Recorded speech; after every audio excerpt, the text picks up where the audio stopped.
कार्यक्रम के पुण्यार्जक परिवार हैं Shri Parasnath re rolling mills limited, Durgapur 1, Vardhaman, Paschim Bangal. Amita Jain, wife of Anil Kumar Jain. Sangeeta Jain, wife of Vipin Kumar Jain. Rishabh Jain, Shubham Jain, Alka Jain, Srishti Jain एवं समस्त जैन परिवार, दिल्ली।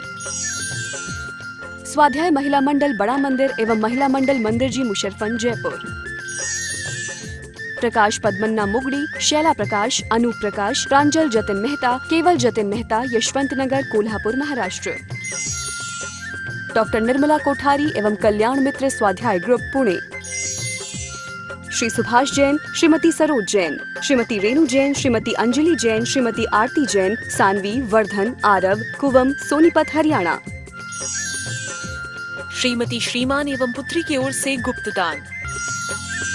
मानक चंद, कमला देवी, राकेश, नीतू, ऋषभ एवं आयुषी मुशरफ, B123, सेठी कॉलोनी, जयपुर, राजस्थान। जय जिनेन्द्र अठविह कम मोके, अठ गुणढे अणुममे सिद्धे, अठम पुण विधि विठे, निठ्य कजे वंदिमो निचम। पंच परमेष्ठी भगवान की जय। आचार्य कुंद कुंद महाराज के जितने भी ग्रंथ वर्तमान में प्राप्य हैं, सुनते हैं उन्होंने 84 पहाड़ों की रचना की, पर वर्तमान में जितने भी ग्रंथ प्राप्य हैं, जितनी भी भक्तियाँ आदि हैं, वारसाणुवेखा आदि हैं, उन सब के निष्कर्ष रूप, उन सब के जूस रूप से जो गाथाएं थी महत्वपूर्ण, उनका संकलन करके ये ग्रंथ बनाया गया, कुंद कुंद का कुंदन। आप लोग पिछले 2 माह से इसको सुन रहे हैं। आज वो दिन आ गया जिस दिन ये ग्रंथ आज पूरा होने जा रहा है।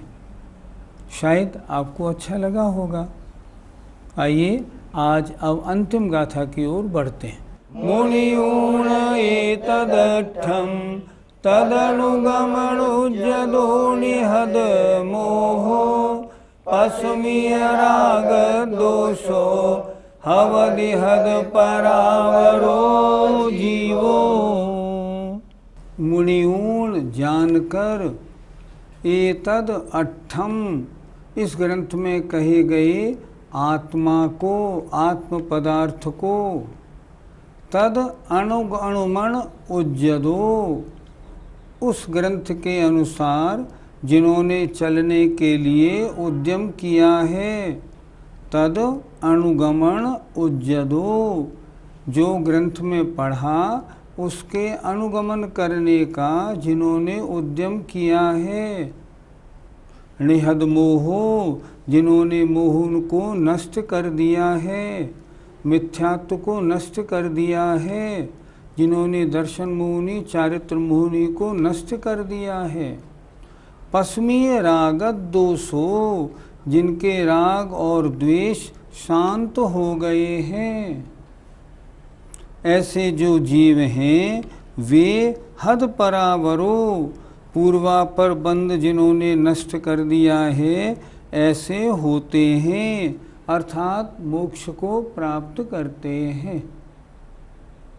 क्या कहना चाह रहे हैं ग्रंथ के अंत में? इस प्रकार अपने आत्म स्वरूप को जानकर तद अनुगमन उद्यतो, उसको प्राप्त करने के लिए जो उद्यत हैं, निहद मोहो, जिन्होंने नष्ट कर दिया है मोह को, पस्मीय, शांत हो गए हैं राग द्वेष जिनके। इस ग्रंथ को जो पढ़ेगा उसका मोह तो नष्ट होगा ही होगा, उसके राग द्वेष शांत होंगे ही होंगे, और जो आत्मा स्वरूप को प्राप्त करने के लिए उद्यत होगा ही होगा। तो इस ग्रंथ को अच्छी तरह जानकर जो आत्मा के स्वरूप को प्राप्त करने के लिए उद्यत हैं, जिन्होंने मोह को नष्ट किया है, जिनके राग द्वेष शांत हो गए हैं, ऐसे जीव हद परावरो, पूर्वापर बंध को नष्ट करने वाले, मोक्ष को प्राप्त करने वाले होते हैं। अर्थात इस ग्रंथ के पढ़ने वाले अगर जो इस ग्रंथ में उन्होंने पढ़ाए हैं अगर उसको अपने जीवन में उतारें तो निश्चित रूप से उनके दर्शन मोहिनी और चारित्र मोहिनी नष्ट होते हैं और वे संसार से पार उतरते हैं। ये इस ग्रंथ को पढ़ने का फल है। पंडित जी, आचार्य कुंद कुंद महाराज जी ने इस ग्रंथ के स्वाध्याय का क्या फल बताया है? जिन्होंने पहले तो इस ग्रंथ को पढ़ा, पढ़ के अपने आत्म स्वरूप को जाना और फिर उस आत्म स्वरूप को प्राप्त करने के लिए जो उद्यत हुए हैं, अर्थात मैं अपनी आत्मा को किस प्रकार सम्यक दर्शन ज्ञान चारित्र रूप मोक्ष मार्ग से युक्त बनाऊं, ऐसे जो उसके लिए उद्यत हुए हैं, उस उद्यत पने से उन्होंने क्या किया? सर्वप्रथम मोहिनी कर्म को नाश किया है। दूसरा क्या किया? उनके राग द्वेष आदि कषाएं सब शांत हो गए हैं।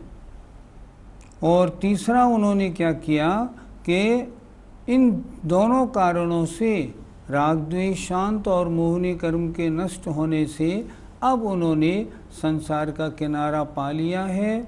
धीरे धीरे जो पहले बंद हुए थे आगे बंद होंगे, सब नष्ट हो जाएंगे और उनको मोक्ष की प्राप्ति होगी। इसलिए इस ग्रंथ की महिमा अपरंपार है। ग्रंथ की समाप्ति होने जा रही है। आइए अंतिम गाथा देखते हैं। इदिणीक्षय भवहारम जम्भणियम कुंद कुंद मुनिराहे, जो भावै शुद्ध मनो सो पावै परमणि वाणम।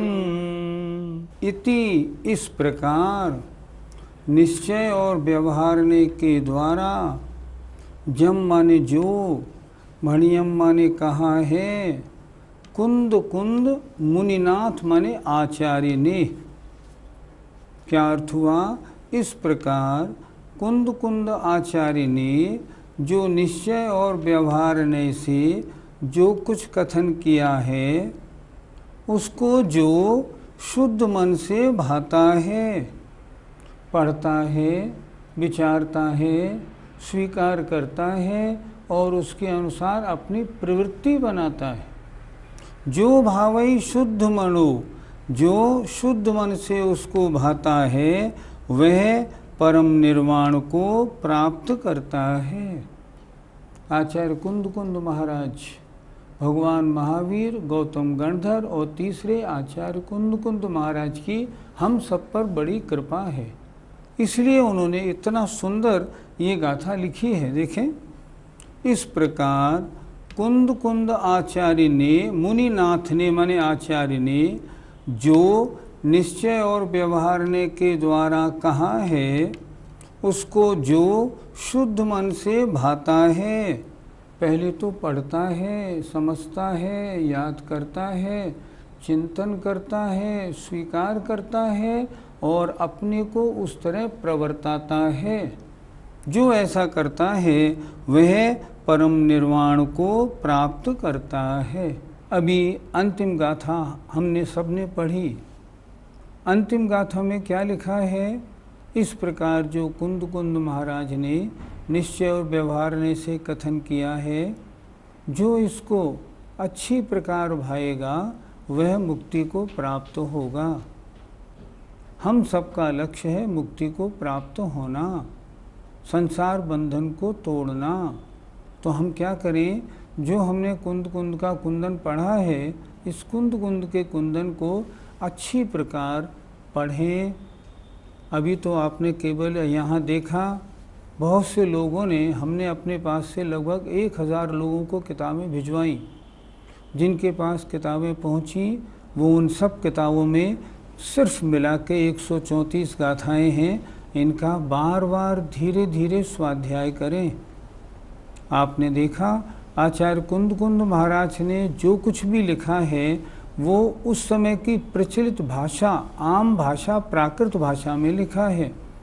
प्राकृत भाषा संस्कृत से सरल है, थोड़ा सा ज़रा सा भी अगर हम दिमाग लगाएं तो समझ में आती है। अभी आपने 134 गाथाएं समझी, हमने तो समझाने की कोशिश की, हमें शायद लगता है आप सबकी समझ में आई भी होंगी। अब हमें क्या करना, आज कुंद कुंद का कुंदन पूरा हो गया। अब हमें ये करना है, इस किताब को उठा के नहीं रखना है। इस किताब में जो 134 गाथाएँ पढ़ी हैं, इनको हमें रिवाइज करना है। ध्यान रखिए, सारे शास्त्रों का सार आचार्य कुंद कुंद द्वारा जो कहा गया है वो इस ग्रंथ में मौजूद है। सम्यक दर्शन, सम्यक ज्ञान और सम्यक चारित्र के बारे में बहुत अच्छी शानदार चर्चा है।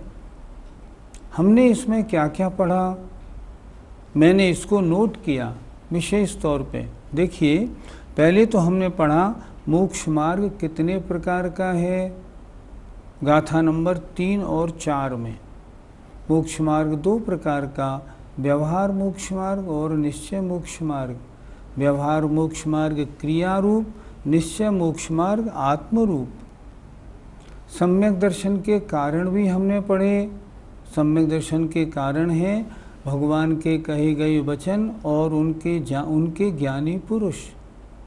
हमारा काम है हम निरंतर उनकी संगति करें, स्वाध्याय निरंतर करते रहें, और जब भी किसी ज्ञानी के पास जाने का अवसर मिले तो हम उस अवसर पर उसके ज्ञान का लाभ उठाएं। सम्यक दर्शन के जो 8 अंग हैं उनका समय सार जी में बहुत शानदार निश्चय की अपेक्षा वर्णन किया है। हर जगह व्यवहार की अपेक्षा वर्णन मिलता है, यहाँ निश्चय की अपेक्षा वर्णन किया है जो बहुत सुंदर है। उसको भी हम बार बार चिंतन में लाएं कि वह क्या है। आचार्य कुंद कुंद महाराज ने 2 भेद किए चारित्र के, संयमाचरण और सम्यक्त्वाचरण। सम्यक्त्वाचरण माने सम्यक दर्शन के साथ होने वाली जो आचरण में विशुद्धि है वह सम्यक्त्वाचरण चारित्र है। सम्यक्त्वाचरण चारित्र स्वरूपाचरण चारित्र नहीं, ये तो सम्यक दृष्टि के आचरण को बताने वाला है, इसमें संयम का प्रवेश नहीं है। लेकिन हमने गाथा नंबर 23 से 25 तक उसको अच्छी तरह पढ़ा। और हमने पहले अधिकार में और क्या पढ़ा, श्रावक और मुनि का आचरण कैसा होना चाहिए, ये हमने अच्छी तरह पढ़ा। ये पढ़ा हमने गाथा नंबर 27 से 29 तक।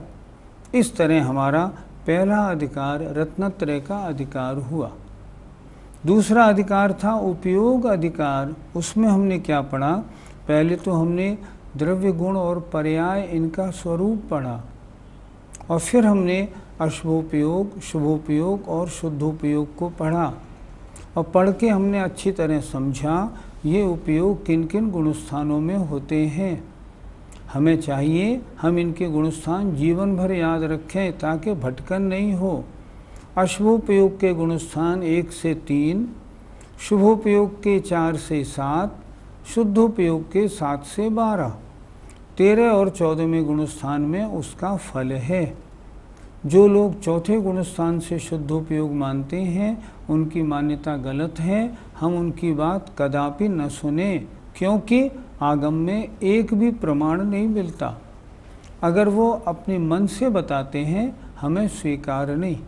इस प्रकार दूसरा उपयोग अधिकार हुआ। तीसरा अधिकार है ज्ञान ज्ञेय अधिकार। इसमें हमने क्या पढ़ा, पहले हमने स्वसमय और पर समय का लक्षण पढ़ा। जो कर्म के उदय के फल में उलझी आत्मा है वो पर समय है, जो आत्म स्वरूप में लीन है वो स्वसमय है। गाथा नंबर 53 में हमने इसको पढ़ा। 3 चेतनाओं के स्वामी कौन हैं, आचार्य कुंद कुंद ने पंचाष्टकाय जी में लिखा। यहाँ गाथा नंबर 55 में आया। इसमें उन्होंने स्पष्ट बताया सारे संसारी जीवों के कर्म और कर्मफल चेतना होती है। ज्ञान चेतना तो संसार से परे जो 10 प्राण से रहित हैं ऐसे सिद्ध भगवंतों में होती है।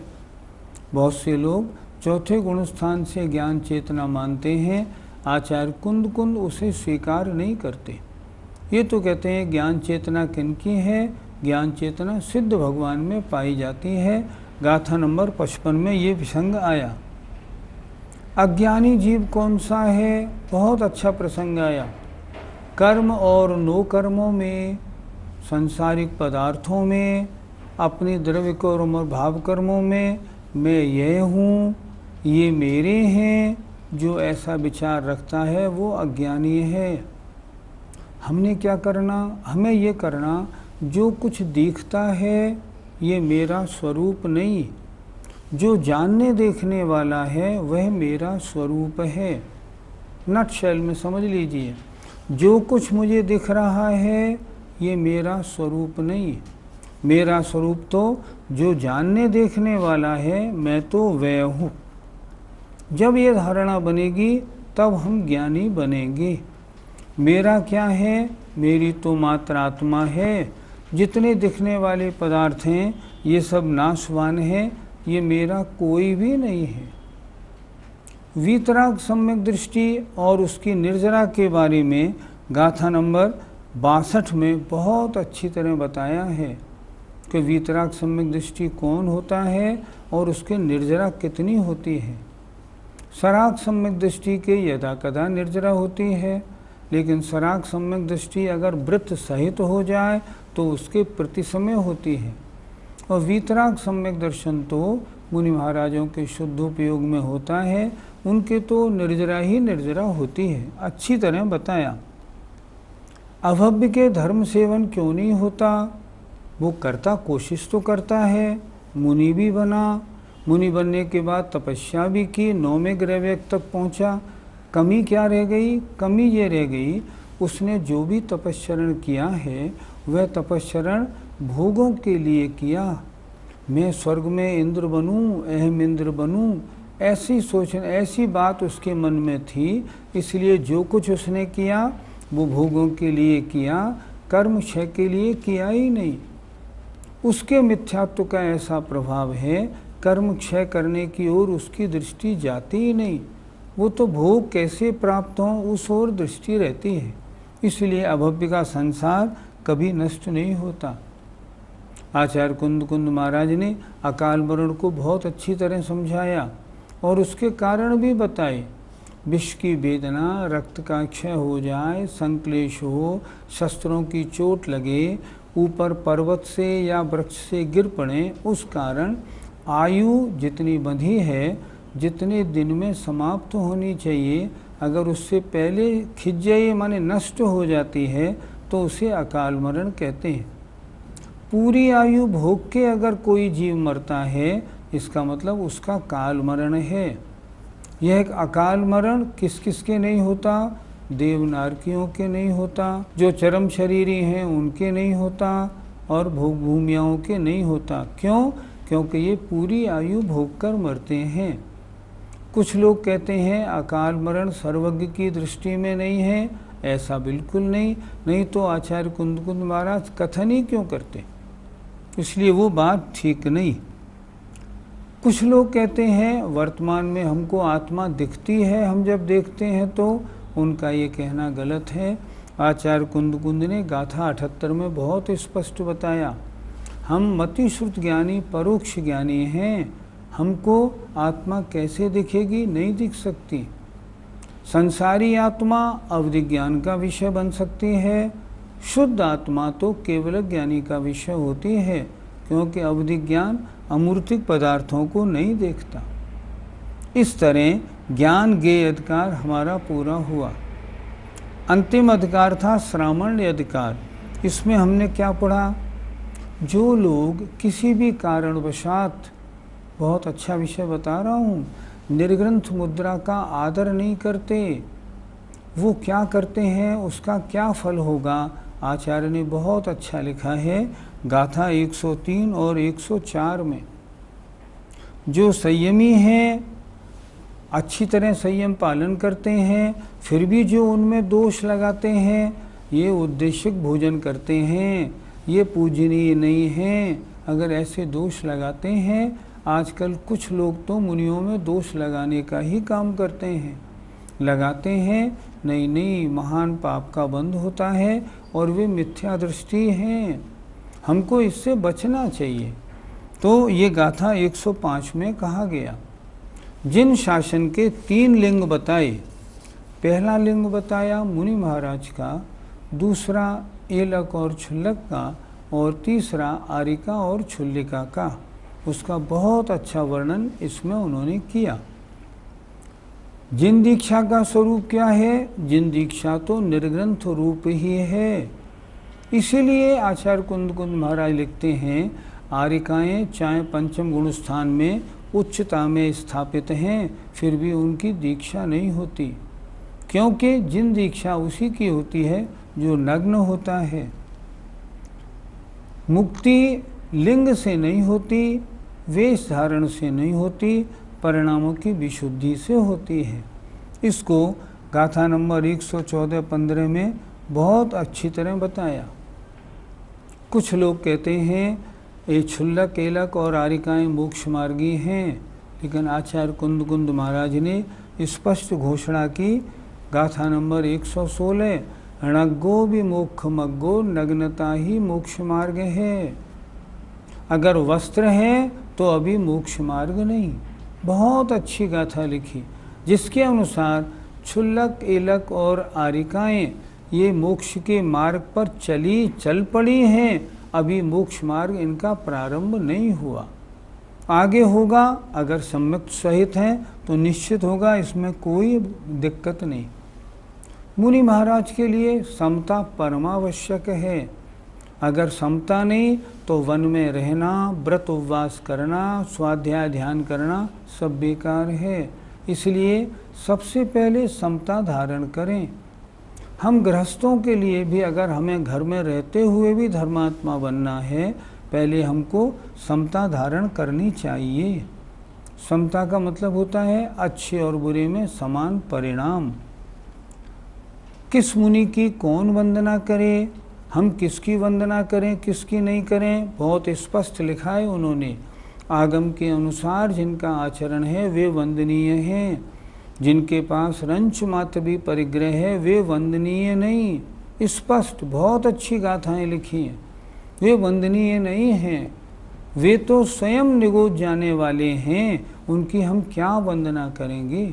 बहुत अच्छी तरह लिखा है।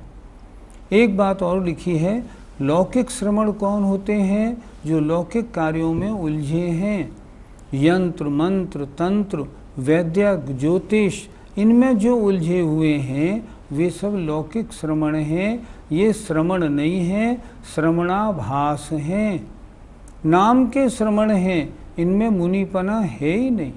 बहुत अच्छी चर्चा इसमें इन्होंने की है। मुनि महाराज किसकी संगति करें, किसकी वंदना करें, किसकी वंदना नहीं करें, इसकी चर्चा बहुत अच्छी की है। संगति किसकी करो? जो अपने समान या अपने से बड़ा गुण वाला है, उसकी संगति करेंगे तब तो हमारा चारित्र सुरक्षित रहेगा, नहीं तो हम डावाडोल हो जाएंगे। हम किसकी वंदना करें? जो शिथिलाचारी नहीं है, जिनका आगम के अनुसार आचरण है। ये बात हमें बहुत अच्छी तरह समझनी चाहिए। इस संबंध में जो भी गाथाएं कुंद के कुंदन की हैं, ये बहुत अच्छी कही गई हैं। इनको बार बार पढ़ें, हम ये निर्णय बनाएं कि कौन मुनि वंदना योग्य है और कौन मुनि वंदना योग्य नहीं। और सबसे अंत में जो मुनि महाराज की भक्ति करते हैं, जो मुनि महाराज शुभोपयोग शुद्धोपयोग में गमन करने वाले हैं, ऐसे मुनियों की भक्ति का फल तो निर्वाण और महान पुण्य का बंध है। बाकी जो मुनि महाराज अशुभोपयोगी शिथिलाचारी हैं, उनकी अगर हम भक्ति करते हैं, उनकी व्यवस्था करते हैं, उनको आहार देते हैं, उनके मोबाइल में हम पैसे डलवाते हैं, तो ये हम शिथिलाचार का सपोर्ट करने वाले होने से, पाप की अनुमोदना करने वाले होने से महान पाप के भागी होते हैं। इनसे हम बचें। इस प्रकार मैंने सारांश में आपको कुंदन के अमृत की गाथाएं बताई। फिर आपसे निवेदन है, इस किताब को उठा के नहीं रखना, स्वयं पढ़ना, औरों से भी कहना आप भी पढ़ो। अगर आपके मंदिर जी में नित्य स्वाध्याय होता है, इस ग्रंथ को स्वाध्याय में लेना। सबसे बड़े आचार्य कुंद महाराज, और उनके सारे ग्रंथों को तो हम पढ़ेंगे नहीं। यदि उनके सारे ग्रंथों को हम नहीं पढ़ पाएंगे तो हम इतना तो करें कि उनके ग्रंथों का जो सारांश है उसको तो हम बार बार पढ़ लें। इसलिए अपने मंदिर जी में स्वाध्याय में इस ग्रंथ का स्वाध्याय करना। जय जिनेन्द्र। इस कार्यक्रम के पुण्यार्जक परिवार हैं Shri Parasnath re rolling mills limited, Durgapur 1, Vardhaman, Paschim Bangal. Amita Jain, wife of Anil Kumar Jain. Sangeeta Jain, wife of Vipin Kumar Jain. Rishabh Jain, Shubham Jain, Alka Jain, Srishti Jain एवं समस्त जैन परिवार, दिल्ली। स्वाध्याय महिला मंडल बड़ा मंदिर एवं महिला मंडल मंदिर जी, मुशर्रफन, जयपुर। प्रकाश पद्मन्ना मुगड़ी, शैला प्रकाश, अनूप प्रकाश, प्रांजल जतिन मेहता, केवल जतिन मेहता, यशवंत नगर, कोल्हापुर, महाराष्ट्र। डॉक्टर निर्मला कोठारी एवं कल्याण मित्र स्वाध्याय ग्रुप, पुणे। श्री सुभाष जैन, श्रीमती सरोज जैन, श्रीमती रेणु जैन, श्रीमती अंजलि जैन, श्रीमती आरती जैन, सानवी, वर्धन, आरव, कुवम, सोनीपत, हरियाणा। श्रीमती श्रीमान एवं पुत्री की ओर से गुप्तदान। माणक चंद, कमला देवी, राकेश, नीतू, ऋषभ एवं आयुषी मुशरफ, B123, सेठी कॉलोनी, जयपुर, राजस्थान।